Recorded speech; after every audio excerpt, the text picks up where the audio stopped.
Kalau skin barrier damage, boleh ke guna tranexamic acid? Boleh. Sebab tranexamic acid ni bukan sifat macam exfoliating atau macam retinal. Apa maksud Cik Syirah kata tentang exfoliating dan retinal? Exfoliating dan retinal ni dia ada side effect, keringkan kulit ataupun potensi irritate kalau kita pakai bukan dengan cara yang betul. Kalau tranexamic acid dia bukan macam tu. Dia tak ada potensi tu. Awak kena belajar tentang kategori ingredient. Ingredient ada secara general ada dua kategori. Satu dia ada potensi macam ni. Satu dia tak ada potensi macam tu.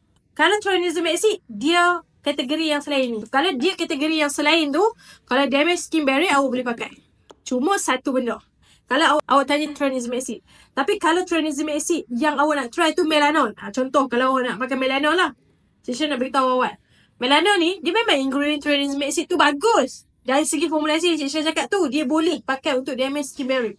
Tapi awak kena faham satu benda. Formulasi ni dia ada satu ingredient yang tak sesuai dengan damage skin barrier. Iaitu fragrance. So macam ingredient dia bagus tapi formulasi dia tak bagus. Tak lulus juga. Kenapa dia kena macam tu? Sebab kulit ni kalau kita nak pakai satu benda lebih senang nak dapat kesan, awak kena memenuhi syarat dia bagi cukup. Satu, dia sangat bagus ataupun dia sesuai dengan isu tu. Kedua, dia tak ada benda yang tak okey. Ataupun dia tak ada potensi yang tak okey. Barulah awak senang tengok kulit awak approve produk tu. Dengan cara macam tu.